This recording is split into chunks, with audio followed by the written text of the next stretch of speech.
健康城的皇宫旁，矗立着一座雄伟挺拔的寺院，名为同泰寺。寺庙对着皇宫的方向开了一道门，名为大通门。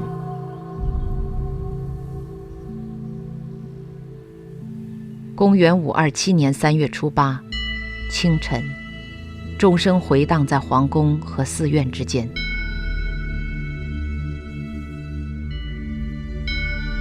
上朝的时候到了，大臣们像往常一样准备奏议国事。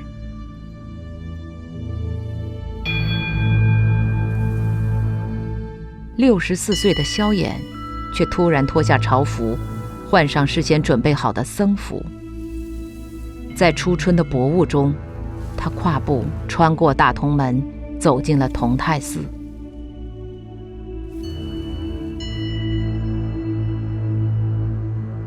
面对错愕不已的百官和僧众，萧衍一脸肃穆地说道：“此刻，我的身份不再是皇帝了，我是一名僧人。”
纪录片《中国》由经典献映，致敬中华文明，开启有机新生。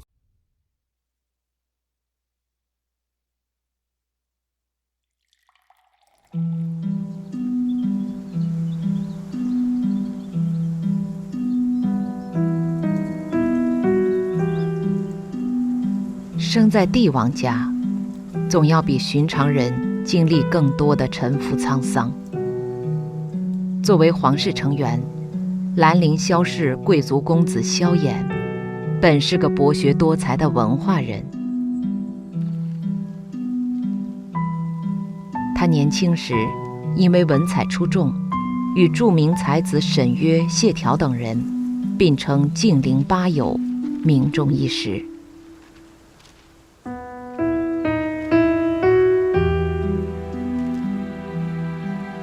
有人形容他六艺备贤，奇登一品，阴阳伟厚，卜筮占诀，并悉称善，草隶尺牍，骑射弓马，几乎无所不通。在声色瑰丽的南朝，琴棋书画、诗酒花的日子似乎没有尽头，但更为远大的前程已经在等待他的出场。萧衍的祖上就是萧何月下追韩信那个著名典故的主角萧何，声名显赫的汉朝开国宰相。带着先祖的威名和血脉传承，他很快走向仕途。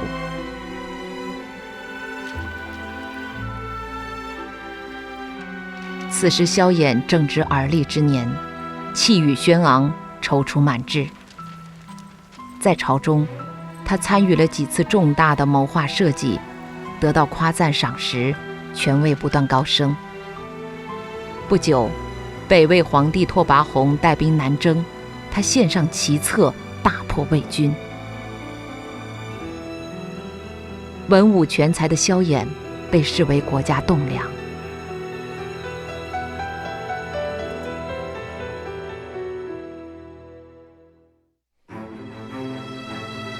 历经100余年的战乱后，中国南北双方的对峙暂时还看不到结束的时间表。北魏政权一统北方半个多世纪，多次试图南征而未果。在南方，萧氏建立的齐已经取代了南朝的第一个政权刘宋，萧衍就是南齐的皇室宗亲。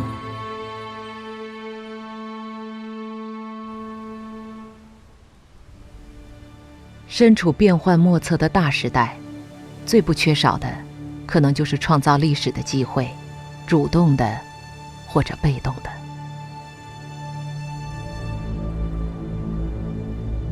南齐的平静日子并不长，齐明帝萧鸾疯狂屠杀萧氏宗室，东昏侯萧宝卷更是疑心过重，几乎将朝内大臣全部处死殆尽。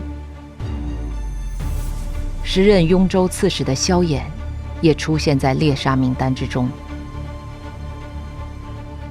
消息传来，萧衍果断起兵。从肆意纵情的文学才子，到王朝血雨中的隐忍权谋，一片厮杀博弈之后，信使快马飞奔而至。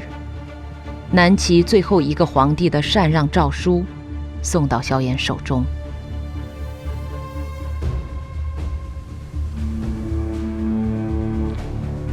这意味着，公元479年才立国的南齐，只存在了23年，就要改朝换代了。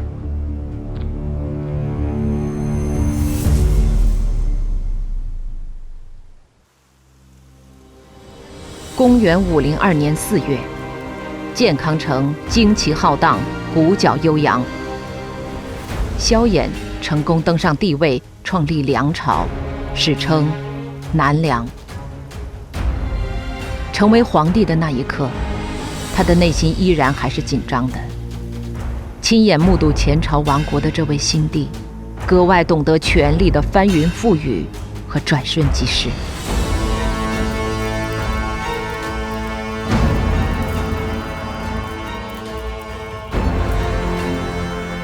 眼前的这个烂摊子该怎么收拾？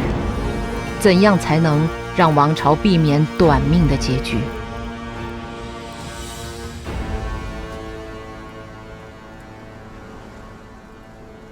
南方需要一个新秩序，这片富足之地需要一个新权威。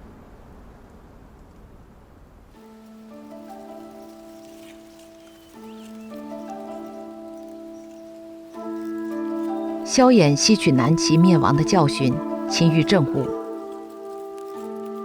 不分春夏秋冬，他总是5更天起床，批阅公文奏章，在冬天把手都冻裂了。作为一个皇帝，萧衍的节俭也是出了名的。他不讲究吃穿，衣服可以是洗过好几回的，一顶帽子戴3年，一条被子盖2年。吃的也多是蔬菜和豆类，而且每天只吃1顿饭。太忙的时候就喝点粥充饥。萧衍很快从一个自由烂漫的文人变成一个勤勉自律的皇帝。他要操心的事很多，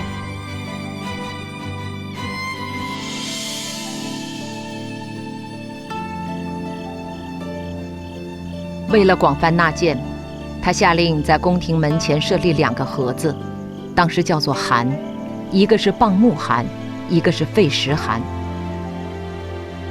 普通百姓想要给国家提什么批评或者建议，都可以往蚌木函里投书陈情。功臣和贤才如果没有因功受到奖赏提拔，都可以往废石函里投书申诉。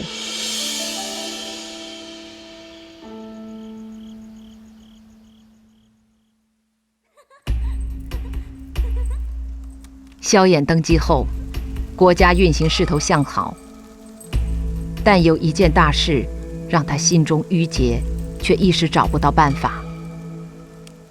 南朝皇族缺乏家教门风，既不懂高雅情志，也不懂仁义孝道，只知道放纵胡闹的快活享受。宫廷里充满暴力之气，动辄兵戈相见，故而史家评论宋齐多荒主。时衰势乱，不仅皇家道德举止失范，整个社会也人心颓丧。萧衍感到，这才是对他执政的最大考验。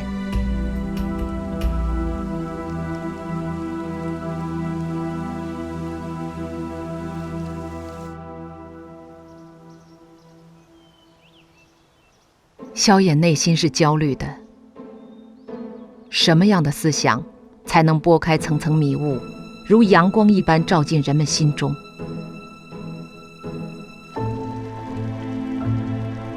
萧衍本人与道教的渊源极为深厚，他与当时最著名的道教宗师陶弘景来往深厚，新王朝的名号梁就是陶弘景提出的。每逢吉凶征讨等大事，萧衍都要派人去陶弘景那里咨询，时人称其为山中宰相。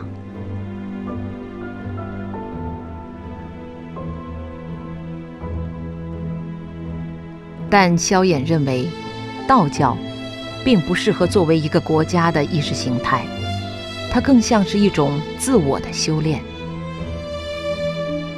道家成仙得道的理想，只适合于极少数的个人，并不利于国家统治，对于普通大众也缺乏足够的吸引力。与道家有密切关系的玄学，在魏晋曾风靡一时，但随着东晋的氏族势力被南朝的军人政治瓦解，玄学也一同失去了土壤。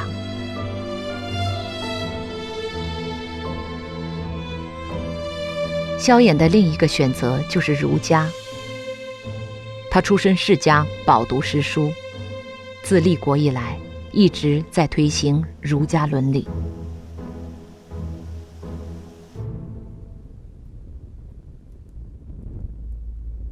他下令成立了国子学，要求皇子和皇族宗室都前去授业。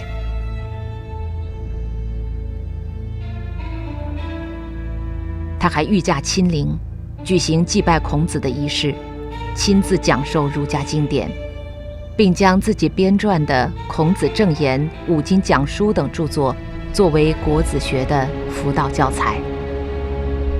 同时，萧衍将礼仪与国家制度结合起来，抽调饱学之士组成治理班子，历时11年，制定了超过8000条的五礼体系，涵盖了国家、社会和日常生活的方方面面。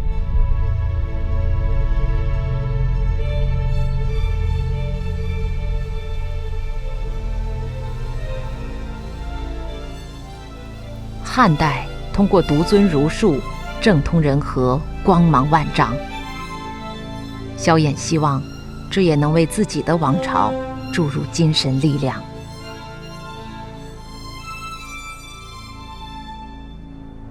但是东汉后期，儒学快速衰落，成为被嘲笑和反叛的腐朽对象。此后经历300年动荡，萧衍面对的儒生早已不是原来的儒生了。没有了先秦时期昂扬勃发的气象，也没有了汉朝盛世中以天下为己任的风范。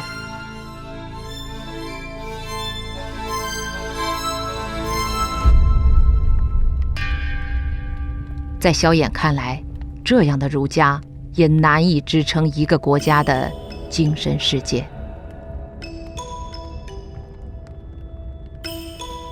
那么，还有第三种选择吗？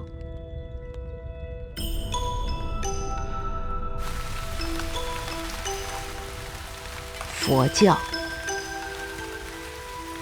公元前6世纪至公元前5世纪，生活在古印度的乔达摩悉达多创立佛教，人们尊称他为释迦牟尼。佛教希望教徒能按照释迦牟尼的修行之道，重视心灵和道德的觉悟，超越生死无常的烦恼，最终获得解脱。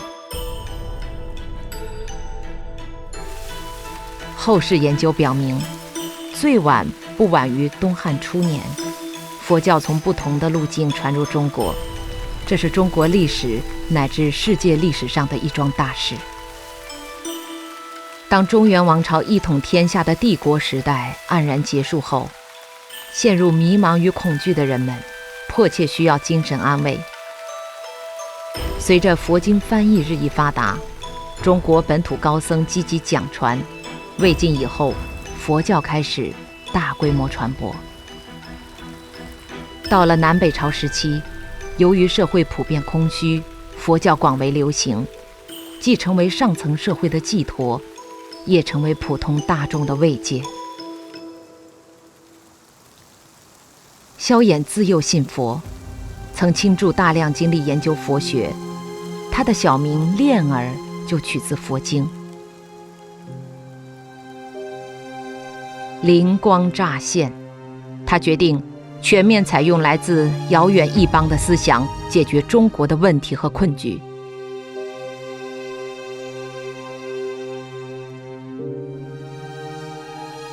在萧衍登基整整2年后的佛祖诞辰日，他下了一道舍世道法诏。他向全国臣民公开宣布，他萧衍大梁皇帝在菩萨面前发愿，决定迷途知返，皈依佛门，并将带领全体民众一道脱离欲望的苦海，获得人间太平。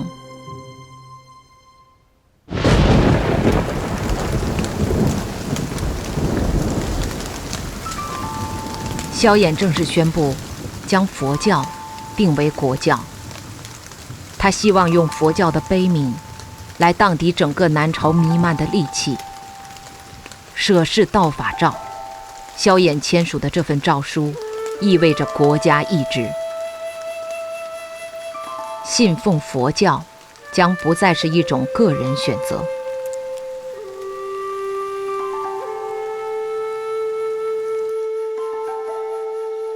但只是下了诏令还远远不够。佛教的教义本身是脱离世俗和皇权的，而萧衍需要一个既适应皇权统治，又便于向民众推广的佛教。萧衍冥思苦想，如何在形式和精神内涵上对佛教进行改造。他决定从日常生活入手，于是他把改造佛教的第一步放在了饮食上。梁朝立国11年后，一道指令突然从皇宫传出，要求从今以后僧尼们不能再吃肉，只能吃素食。这让僧人们迷惑不解，迅速有人站出来反对。在一片沸沸扬扬的喧哗争议中，早有准备的萧衍连续抛出了他写好的4篇断酒肉文，宣扬自己的素食主张。他提出，佛经提倡慈悲为怀，就应该不吃任何肉食，这样才能不堕入地狱。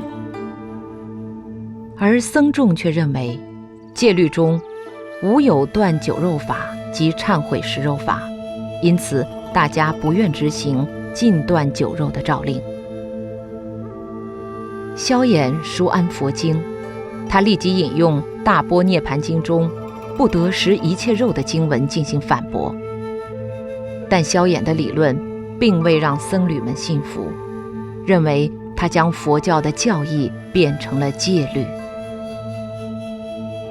佛教传入中国后，一直在不断本土化，以适配中国的社会现实。而这一次他面对的是治国的需要。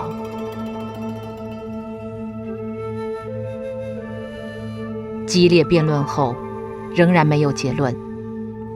萧衍使出了最后的手段，那就是他手中的皇权。从即日起，不得再饮酒食肉，否则将依照国法治罪。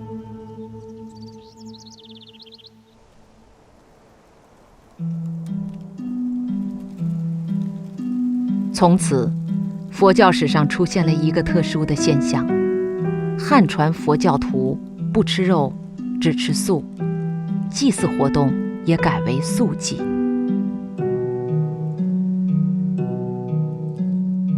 古代天子祭祀时，讲究宰杀牛、羊、猪三牲全备，称为太牢。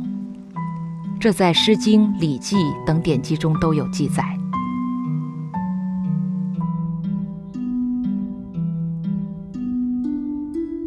萧衍决定让神明祖先们改变习惯，用水果、菜蔬、面食替代。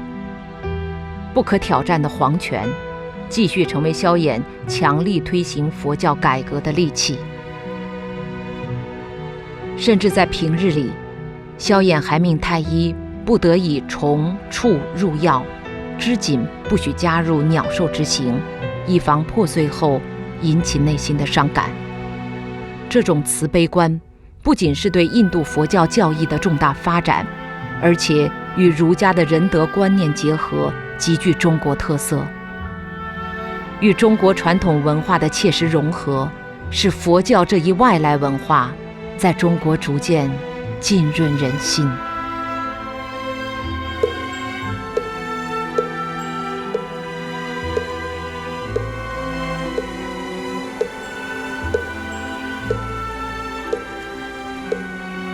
萧衍的改造行动远没结束，一个以萧衍为中心的健康教团逐渐形成，其中既有得道高僧，也有皇室成员和社会名流。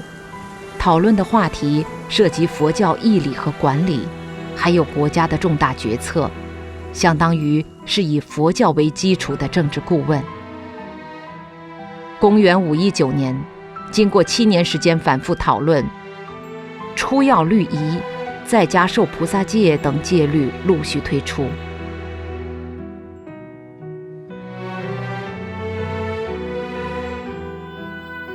在萧衍看来，这些戒律和无礼制度一样，都是国家治理的工具。无礼规范人的社会行为，戒律规范人的个体心灵。从此，僧侣和信众被赋予全面的标准和要求，从家僧制度、僧官体制，到各种仪式和行为，甚至内心世界。佛门清规逐渐定型，包括素食、僧服、独身等等。佛教在中国拥有了一整套可操作的制度和模式。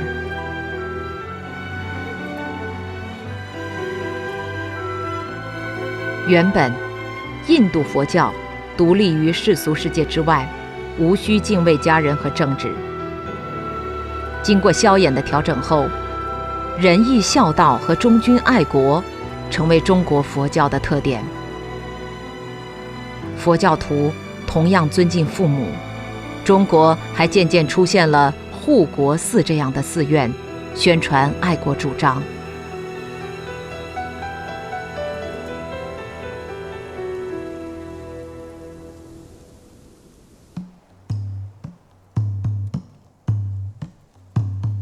就这样，来自印度的佛教，经过萧衍的皇权意志，自上而下推广，终于实现了中国化的系统更新。不过，萧衍并不满足于此，他身体力行，做得十分彻底。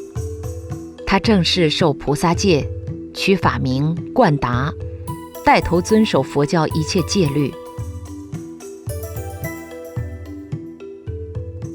萧衍真的做到了，从此他有了一个新的称呼——菩萨皇帝。显然，他希望成为中国历史上第一位真正的政教领袖和模范，不仅是一个象征权力的帝王，更是百姓爱戴的偶像。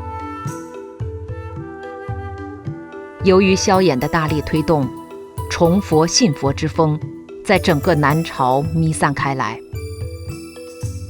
建造的寺庙很快就接近了3000座，仅在建康就有500多座，僧侣超过10万，几乎每10人中就有1名僧人。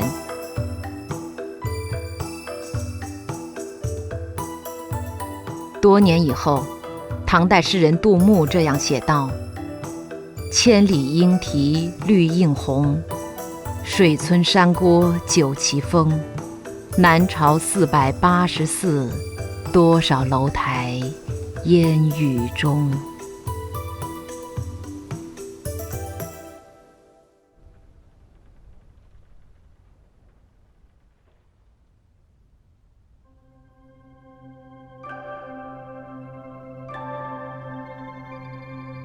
为了让外来的佛教与中国本土的道家、儒家都能为治国所用，萧衍提出了三教同源说，特别是以儒学作为自身佛理的立论基点，为佛教的中国化做了富有创造性的理论阐释。这为日后的儒释道三教合流奠定了基础，丰富了中国文化的多样性。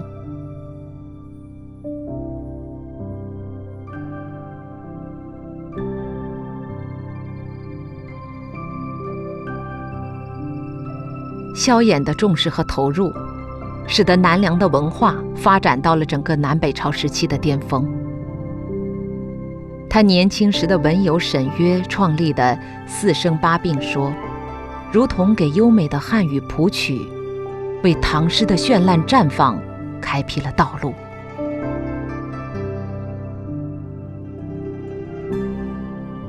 大批诗人、文学家和《昭明文选》《文心雕龙》《诗品》等著作的涌现，塑造了中国人的文艺观，光耀千秋。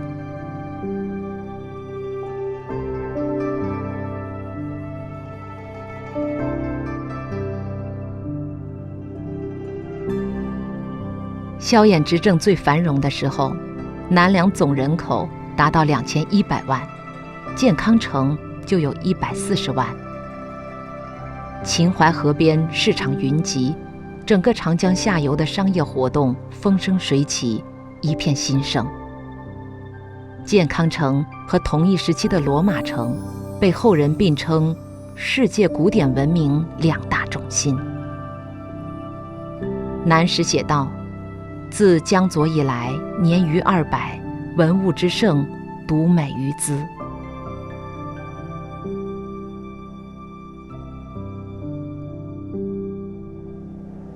此时的梁朝进入南朝历史上最强盛的时代，在与北魏的数次战争中，梁军甚至一度占领洛阳，在与北方的比拼中树立起无可辩驳的正统地位。后人曾这样形容梁朝，在阴雨连绵的南北朝时期，犹如乍晴的朗朗天空。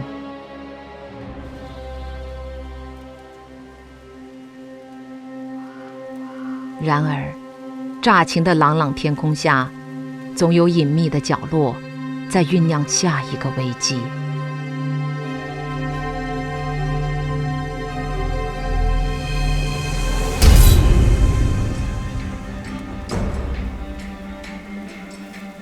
萧衍执政以来，对皇族一直非常宽纵，这埋下了繁华盛景衰败的祸根。皇室成员不仅没有成为萧衍的肱骨之臣，助他一臂之力，还接二连三地背叛了他。他的六弟私通永兴公主，也就是他的女儿，谋逆篡位，并试图在萧衍斋戒时刺杀他。事情败露后，永兴公主无颜再见父亲，自尽身亡。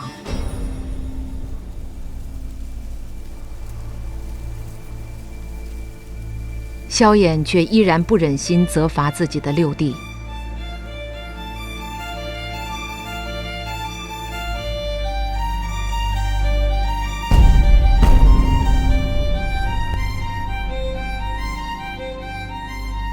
家庭悲剧接连发生。次子萧宗是萧衍与前朝东昏侯萧宝卷的妃子所生，实际并非他的亲生儿子，但萧衍依然对萧宗宠爱有加。萧宗成年后，从母亲口中得知自己的身世，却从此疏远萧衍。后来更在梁魏交战时投奔北魏，改了名字，表示要为东昏侯扶丧，最终客死异乡。所有这些似乎都在嘲笑他为使人心向善所做的努力。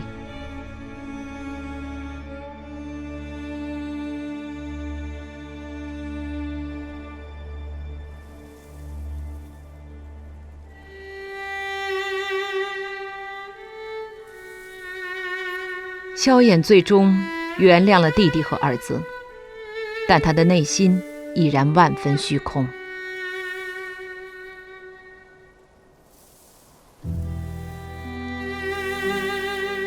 这个世界上，似乎只有在佛门，他才能找到一块容身之地了。于是，在公元527年3月初8的这个清晨，他选择遁入空门。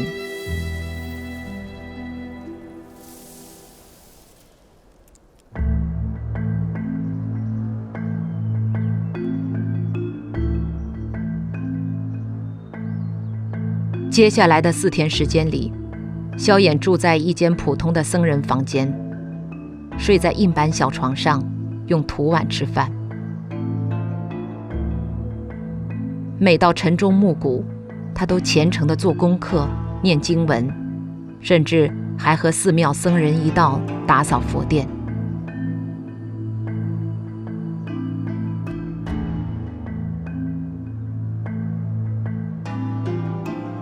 4天之后，同泰寺内跪满了文武大臣，他们坚称国不可一日无君，希望皇帝能以国家为念，继续操劳国事。一整天过去了，夕阳西垂，萧衍终于同意了大臣们的请求，但条件是国家得拿出10亿钱将它赎回。很快，赎金尽数送达。得到住持允许后，萧衍重新成为皇帝。返回建康皇宫后，萧衍宣布大赦天下，并改年号为大通。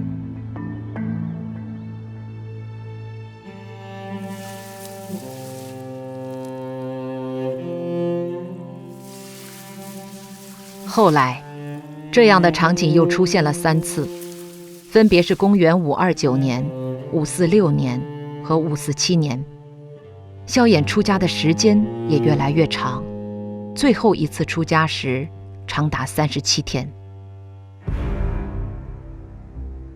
身在佛门的日子，他坚持独对青灯，虔诚礼佛，4更天就起床念早课，每天只吃1餐，而且都是简单的菜蔬。最后都是以国库出资10亿钱的代价将它赎回。公元547年，萧衍最后一次舍身同泰寺。在寺院里，他亲眼看到一次雷击，瞬间摧毁了他精心建造的9层宝塔。萧衍震惊不已。面对残毁的宝塔，他苦苦思索着上天的旨意，思索着自己作为一个帝王和一个信徒的是非功过。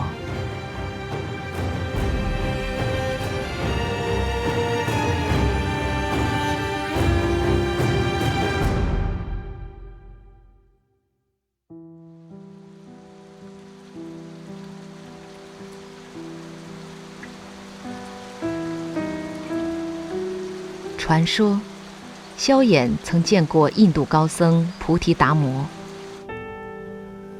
达摩渡海东来，到达南中国。萧衍和达摩之间有过一场对话。萧衍问达摩：“我自登基以来，建寺、度人、写经、造像，不可胜数，这有何功德？”达摩回答：“并无功德。”这句回答对萧衍来说十分残酷。他自认为做了那么多佛事，应该已积累了极大的功德。他心中失望，接着又问：“为什么并无功德？”达摩回答：“这只是人天小果有漏之因，好比人的影子，看起来像是有，其实并非真的有。”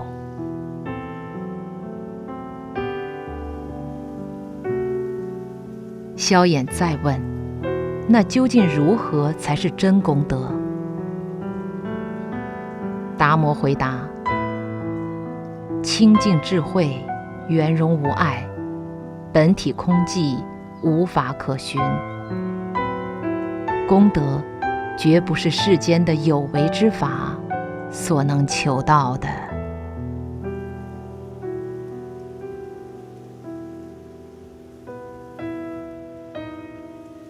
萧衍向达摩三问功德，却没有听到自己想要的夸赞。他心有不甘，换了一个话题，问道：“那什么才是圣人所求的最高义谛呢？”达摩回答：“世间空空荡荡，哪有什么圣人？”萧衍追问：“那对着我而坐的人是谁呢？”达摩说：“不认识。”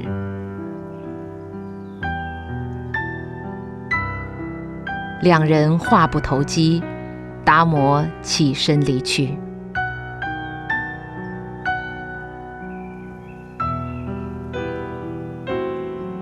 萧衍博学多识，达摩的话中之意并不难领悟。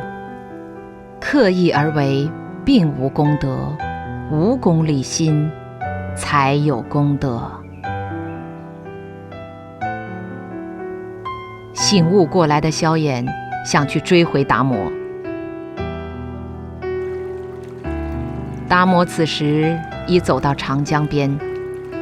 传说中，他回头看到有人追来，随手就折了一只芦苇丢在江中，脚踏芦苇渡江，飘然而去。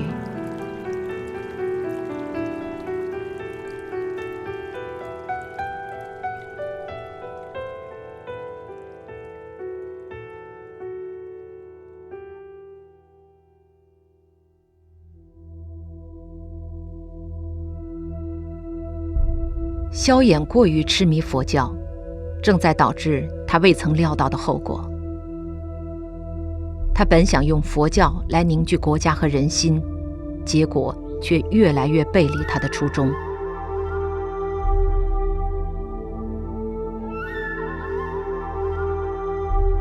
一次朝会上，大臣郭祖申抬着棺材上朝。他指出，大量土地已被寺庙所占，耗资巨大，而且不纳税。许多人为了逃避赋税，而不是因为信仰，不断涌入寺庙之中。众多僧侣依靠剥削他们为生，养尊处优，加上皇帝宽仁泛滥，官员贪腐严重，日益残暴。萧衍十分生气，他咄咄逼人地要求朝臣们指认，具体是谁贪污残暴，并称自己的节俭已经到了极致，从没有浪费国库钱财。面对萧衍的怒气，又有大臣上奏，皇帝的节俭只是小善，而整个王朝贪污成风，百姓生活悲苦不堪。如果放任下去，土地和户口大幅减少，国家十分危险。萧衍用最高权力重建了社会的思想意识，给梁朝带来足以自豪的文化和经济成就。他无法接受自己的克勤克俭只换来贵胄们的奢靡，他纵容式的仁慈只换来了贪婪与背弃。这次朝会不欢而散。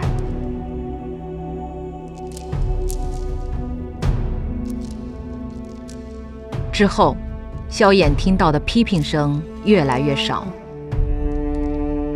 每当人们称颂梁朝升平，嘲讽北朝没落，萧衍都倍感舒心。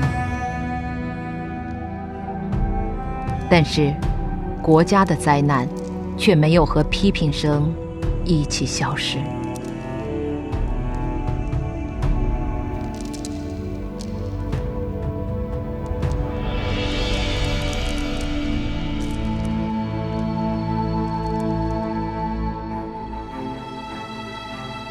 公元534年，延续了150年的北魏政权分裂为东西两半。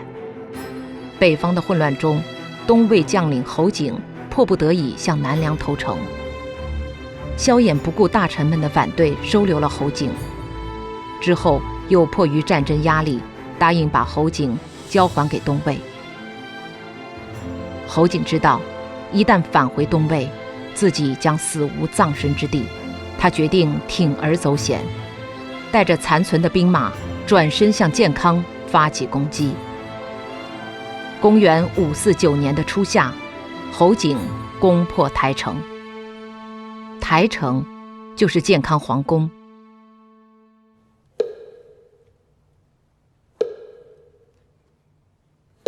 萧衍已是86岁高龄了，他在皇位上已经坐了近半个世纪。年轻时就棋艺精湛的他，不会不知道，一招走错，满盘皆输。但他似乎并不介意输赢，也不介意到底是哪一招走错了。参佛多年，他应该早已看破生死。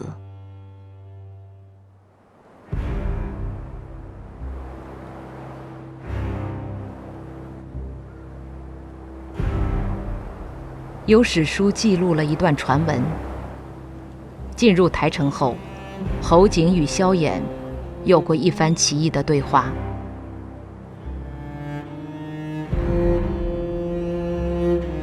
侯景彪悍好武，以残忍狂傲出名。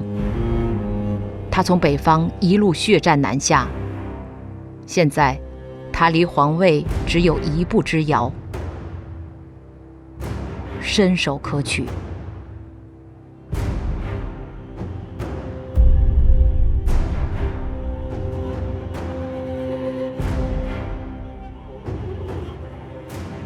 作为胜利者的侯景，依然被萧衍的威严和平静所震慑。你是哪里人？居然敢犯上作乱！臣朔州人。你的妻子儿女呢？还在北方吗？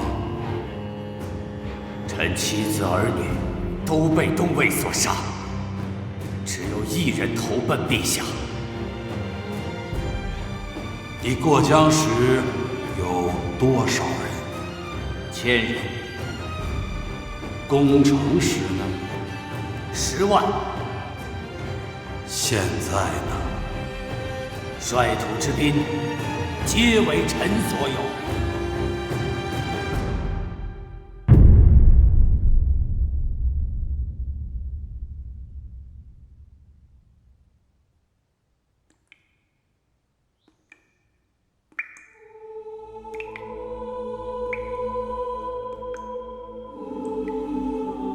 执政47年的萧衍，被侯景软禁50天后，饥渴而死。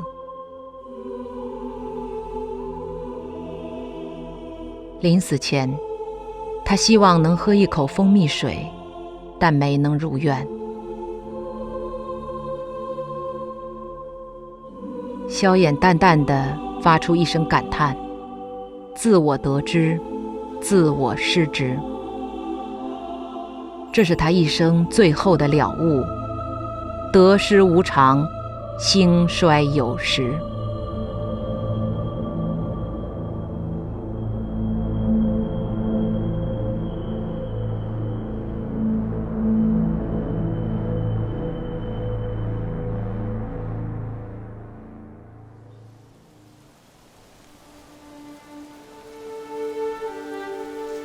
梁武帝萧衍去世后，南朝再也没有出现过辉煌。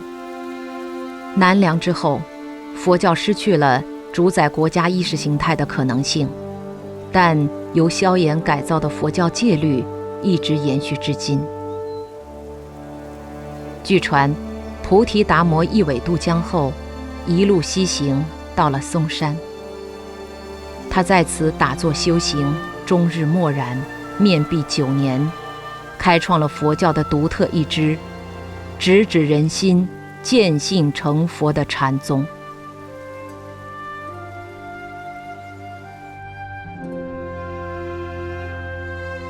禅宗实际成为了中国的本土佛教。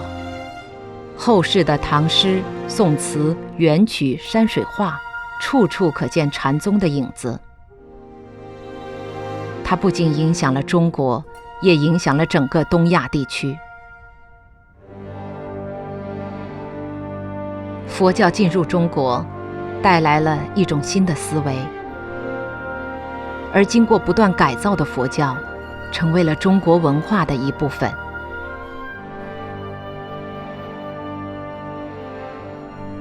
据说，后来有人在西域葱岭见到了完成中土传法、正在西归印度的达摩。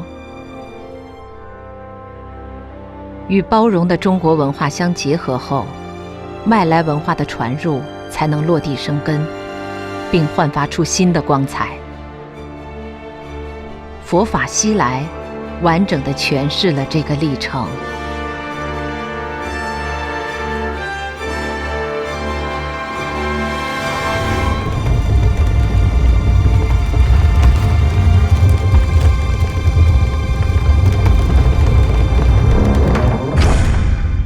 经典致敬中华文明，开启有机新生。